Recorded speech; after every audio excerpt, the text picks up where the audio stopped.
इस 10 का इस 16 के साथ भी कैंसिलेशन हो सकता है और इस 55 के साथ भी कैंसिलेशन हो सकता है। ये आपकी मर्जी है कि आप किसके साथ इसका कैंसिल। हेलो दोस्तों, welcome back to my YouTube channel.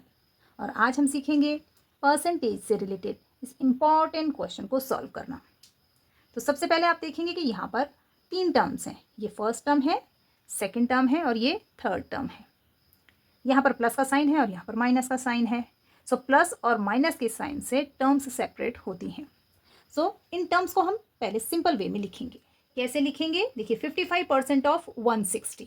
सो 55% कैसे लिखते हैं? 55/100। ये जो परसेंट का साइन है वो डिनोमिनेटर में 100 में चेंज हो जाता है और ये जो ऑफ है ये मल्टीप्लाई में चेंज हो जाता है। इसके आगे हम लिखेंगे 160। तो हमने इसे सिंपल वे में इस तरह से लिखा। ऐसे ही हम सभी टर्म्स को लिखेंगे। प्लस का साइन लगाएंगे।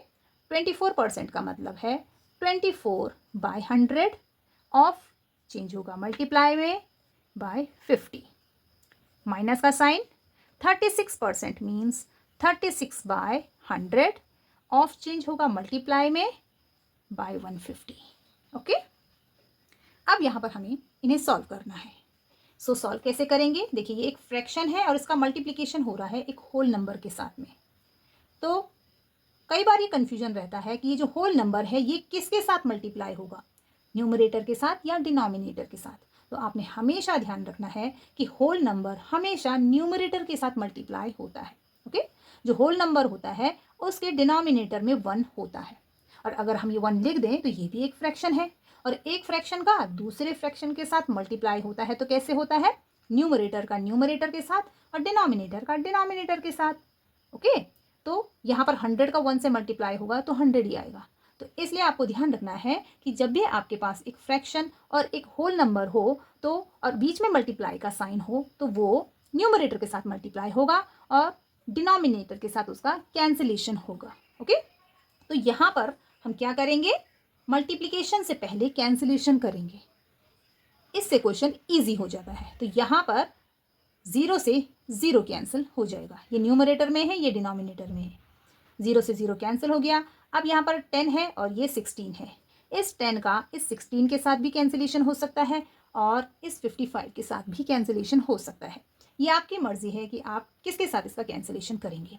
अगर 10 का 16 के साथ कैंसिलेशन करेंगे तो वो 2 से होगा, क्योंकि 2 के टेबल में 10 भी आता है और 16 भी आता है। और अगर हम इन दोनों का कैंसिलेशन करेंगे तो फिर 5 से करेंगे, कि 5 के टेबल में ये भी आता है और ये भी आता है। तो ये आपकी मर्जी है। ओके, तो यहाँ पर मैं 5 से कैंसिलेशन करती हूँ। सो 5 2s are 10, 5 1s are 5, 5 1s are 5 और ये कैंसिल होगी। अब यहाँ पर डिनोमिनेटर में 2 है, न्यूमरेटर में 11 है। 11 के साथ तो कैंसिलेशन हो नहीं सकता, लेकिन न्यूमरेटर में 16 भी है, इसके साथ कैंसिलेशन हो सकता है 2 का। तो हम 2 का कैंसिलेशन अब 16 के साथ करेंगे। 2 1s are 2, 2 8s are 16 और इस तरह से हमारे पास यहाँ पर आया 11/1 multiply by 8।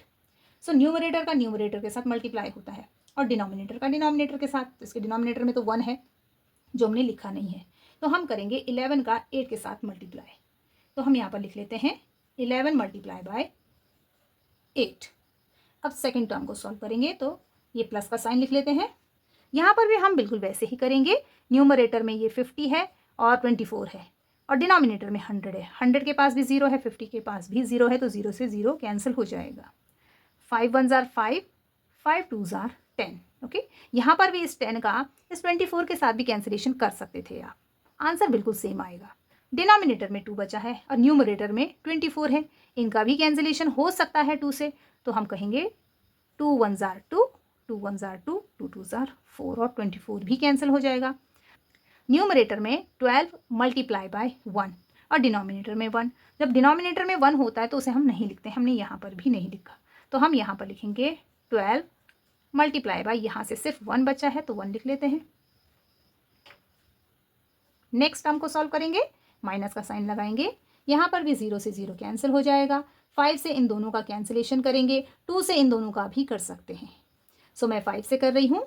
5 2s are 10, 5 3s are 15। इस 2 का 36 के साथ भी कैंसिलेशन हो सकता है, तो हम 2 से करेंगे। 2 1s are 2, 2 1s are 2, यहाँ से 1 बचा और वो यहाँ जाएगा तो ये 16 बन जाएगा।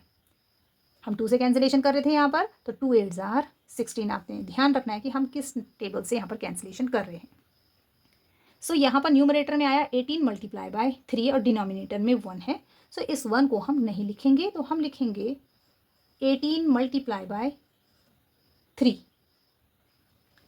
अब यहाँ पर हम मल्टीप्लिकेशन करेंगे। सो 11 8 ज़ार 88 प्लस 12 1 ज़ार 12 माइनस 18 3 ज़ार 54। इसके नेक्स्ट हम पहले यहाँ पर एडिशन कर लेते हैं। 88 का 12 के साथ एडिशन करेंगे, मीन्स प्लस करेंगे। तो 8 + 2 10, यहाँ 1 जाएगा।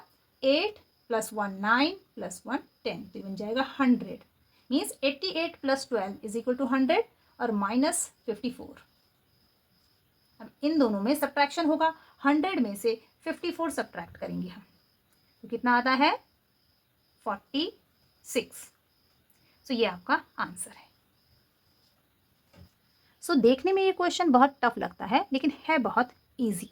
बस आपने टर्म्स का ध्यान देना है और उसे कैसे लिखना है ये जानना है, और कैंसिलेशन करते वक्त थोड़ा ध्यान देना है, तो ये क्वेश्चन इजीली सॉल्व हो जाता है। वीडियो अगर आपको समझ में आया हो तो इसे लाइक और शेयर ज़रूर करें, मेरे चैनल को सब्सक्राइब करें। Thank you.